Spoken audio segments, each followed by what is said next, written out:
I found the dictaphone in my father's study 3 weeks after he died. It was in the back of his desk drawer, behind the old tax returns and the yellowed manuals for appliances no one owned anymore. A small black recorder, the kind from the 1990s, with a tangle of wires and a cassette tape jammed inside. I almost threw it away, but the red light was on, not blinking, just on, solid and steady like it had been recording for a very long time. I pressed the eject button. The tape came out. The label was blank. I pressed play. The first thing I heard was static, then a voice. My father's voice, but younger, decades younger. He sounded tired, scared. He said, "This is the 43rd recording. I'm making it because I don't know who else to tell. The machine is the only thing that listens." There was a pause. I heard him breathing. Then he said, "It started in the basement. The knocking. 3 knocks, always 3. I thought it was the pipes. I thought it was the house settling. But the knocking answered when I spoke. I'd say hello, and it would knock 3 times. I'd say who's there, and it would knock 3 times. Never more, never less. Just 3. The tape hissed. I could hear my father pacing. I bought the dictaphone to record the knocking, so I could play it for someone, so I wouldn't feel crazy. But when I played back the recording, I didn't hear knocking. I heard a voice that wasn't mine. It said, "You're not crazy, you're listening. That's different." The tape ended. I sat there in my father's study, in the house where I grew up, surrounded by his things. The house was quiet, too quiet. I looked at the dictaphone. The red light was still on. I pressed record. I said, "Dad, it's me. I found your machine. I'm listening." I pressed stop. I pressed play. My voice came back, but not right away. First there was static, then the voice, the one my father had heard. It wasn't a man or a woman. It was both and neither. It was the sound of a throat that had forgotten how to speak and was learning again. Your father, it said. He put the dictaphone in the drawer. He stopped recording. He tried to forget, but the knocking never stopped. It just got quieter. And now you're here. You've opened the drawer. You've pressed the button. You're listening. I dropped the dictaphone. It hit the carpet and kept playing. The voice continued. The knocking is the door. The door is in the basement. The basement is under the house. The house is on the ground. The ground is over us. We've been knocking for 100 years. Your great-grandfather heard us. He built the house over us to keep us quiet.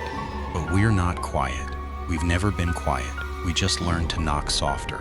I picked up the dictaphone. My hands were shaking. I pressed stop. I rewound the tape.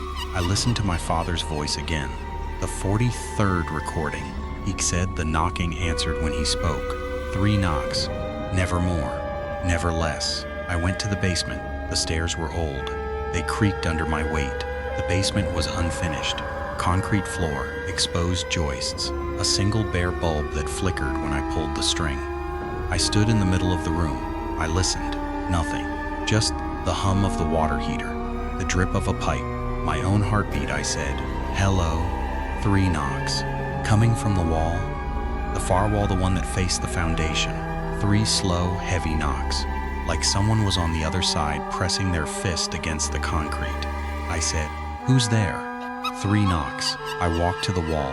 I pressed my palm against it. The concrete was cold, but underneath the cold, I felt something else, a pulse, slow and deep, like a heart beating underground. I grabbed a hammer from the workbench. I swung it at the wall. The concrete cracked, not a big crack, just a hairline fracture. But from the crack, light spilled out, not sunlight, not electric light, something else. Something green and faint, like the light you see in deep water. I put my eye to the crack. On the other side of the wall was not dirt, not foundation. It was a room, a large room, with stone walls and a dirt floor. And in the room, there were people, dozens of them, standing in rows facing the wall. Their faces were pale. Their eyes were closed. Their mouths were open. They were breathing in unison, in, out, like they were all sharing one set of lungs. In the front row, I saw my father, young, the age he was in the recordings. His eyes were closed. His mouth was open. He was breathing with the others. I stumbled back. The hammer fell from my hand. I looked at the crack. The green light was gone. The people were gone. just concrete and darkness. I ran upstairs. I grabbed the dictaphone. I pressed play. The voice said, "You saw them." The listeners. Everyone who ever heard the knocking and answered. Everyone who ever pressed record and listened to the playback.